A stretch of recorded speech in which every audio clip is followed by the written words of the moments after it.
Pour ne rater aucune de nos vidéos, n'oubliez pas de vous abonner et d'activer la cloche. Nous sommes le lundi 3 juillet 2023. Il y a 6 jours, un policier tué à Beauportant, Naël, un adolescent de 17 ans qui ne le mettait absolument pas en danger au nom d'un refus d'obtempérer. Et depuis, nous apprenons à vivre dans un pays où une cagnotte ouverte pour un policier assassin a dépassé le million d'euros collectés, où la plateforme qui héberge ces transactions douteuses n'y voit absolument aucun problème et entend continuer, où le président du principal parti de la droite traditionnelle n'exclut pas d'y participer. De cette actualité et d'autres, on parlera dans ce bulletin d'infos.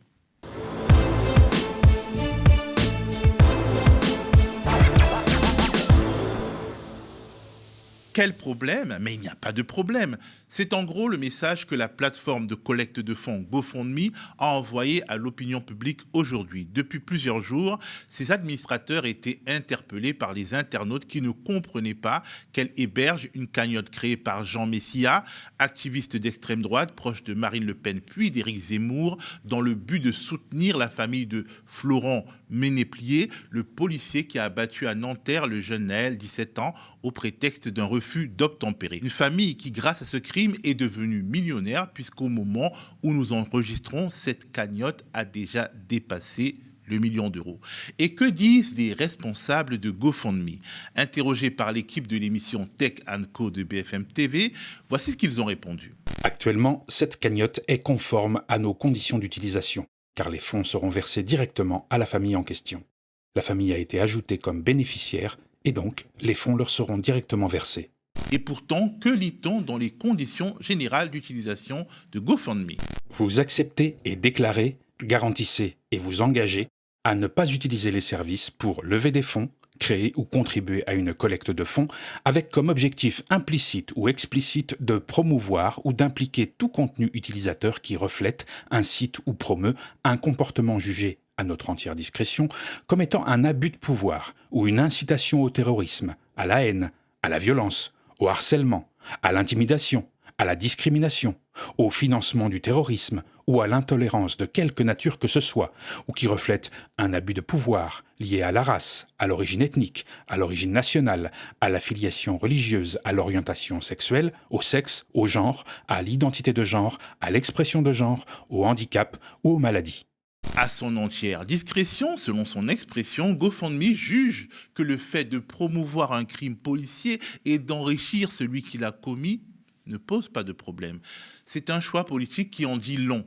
Mais le choix politique le plus préoccupant est celui du gouvernement français qui regarde ailleurs et laisse prospérer une provocation peu susceptible d'apporter de l'apaisement là où le pays en a pourtant grandement besoin. En effet, le 2 poids 2 mesures est frappant quand on compare l'attitude de l'exécutif à celle qu'il avait eue quand une cagnotte Litchi avait été ouverte pour soutenir Christophe Détinger, un gilet jaune qui avait frappé des gendarmes lors d'une manifestation particulièrement réprimée.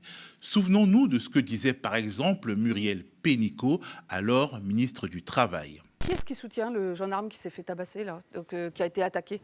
Moi, encore une fois, ces gens-là, ils ne peuvent pas être parents. Comment ils peuvent dire à leurs enfants, comment ils peuvent dire aux jeunes, voilà, le modèle, c'est la violence, il faut donner de l'argent pour la violence. Marlène Schiappa, de son côté, affirmait que soutenir cette cagnotte, c'est être complice de cet acte et encourager les violences. Elle réclamait aussi la levée de l'anonymat des donateurs à la cagnotte Détinger, allant jusqu'à soupçonner des puissances étrangères de s'en servir pour déstabiliser la France. Mais où est-elle donc passée? Et pourquoi ne dit-elle rien à propos de la cagnotte en soutien au policier qui a tué Naël? Moi, je pense que la question, elle est vite répondue. On en est tout de même arrivé au point où Éric Ciotti, le président des Républicains, le parti qui est censé être à la droite traditionnelle, modérée, explique sur LCI que ce qui le dérange, c'est la récupération politique éventuelle de Jean Messia, mais qu'une autre cagnotte lancée par des motards de Hauts-de-Seine dans le même but ne lui pose pas de problème. Il n'a pas participé à une de ces cagnottes en soutien aux policiers pour l'instant, mais il pourrait le faire, car voyez-vous... Celle des motards, c'est pour le soutien à la famille. Celle-là, je crois qu'on peut comprendre que des Français veuillent soutenir aussi une famille qui était aussi dans l'épreuve. Mais dans quelle France vivons-nous ? Le slogan fleurit dans les rues et un peu partout. Justice pour Nahel. Et les yeux sont tournés vers l'institution judiciaire et vers l'IGPN, l'inspection générale de la police nationale, cette fameuse unité de la police qui contrôle la police. Sera-t-elle à la hauteur des enjeux ?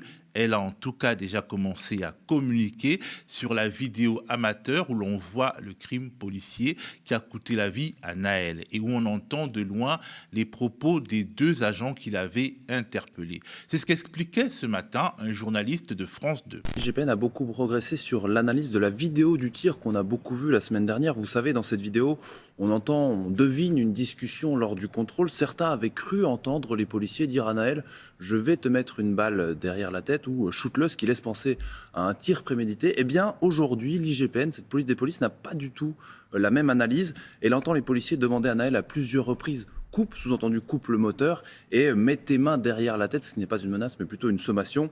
Le jeune Nahel aurait lui répondu « Pousse-toi avant de redémarrer ». Alors pour en avoir le cœur net, eh bien, cette vidéo a été transmise aux gendarmes de l'IRCGN, qui est un service spécialisé. Ces analyses audio n'ont pas donné grand-chose pour l'instant, ni dans un sens ni dans l'autre.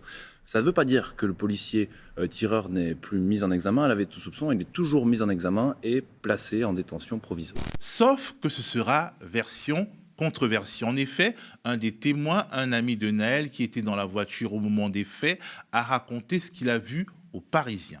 Toujours selon le témoignage du passager dans Le Parisien, le policier au niveau de la porte aurait dit « Éteins le moteur ou je te shoote ». Et le deuxième motard aurait ajouté « Je vais te mettre une balle dans la tête ». Les policiers commencent à braquer Nahel.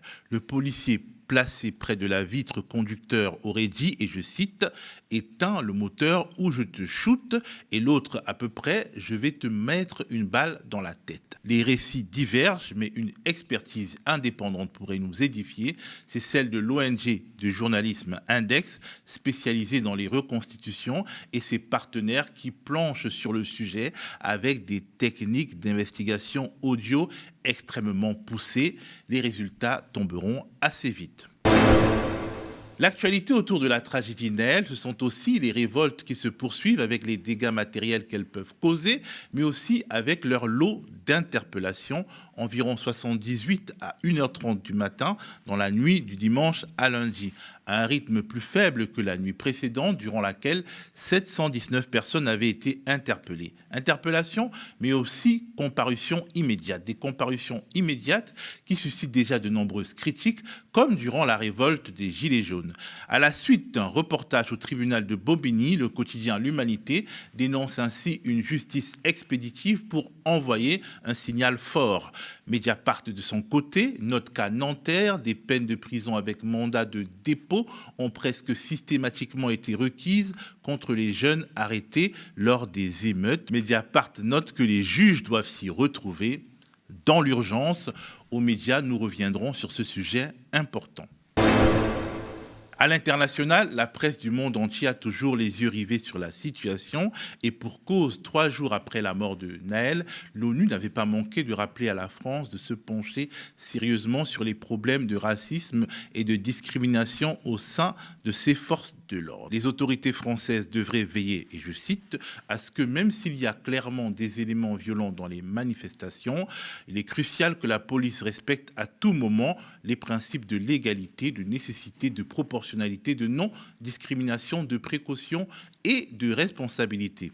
En Europe, l'ampleur de ces violences ont soulevé une très grande indignation et c'est le cas plus particulièrement en Allemagne. Après l'annulation précipitée de la visite d'État d'Emmanuel Macron programmée du 2 au 4 juillet, les réactions les plus alarmées ont été enregistrées. Le journal Süddeutsche Zeitung appelle à un changement de cap sur la question des violences policières.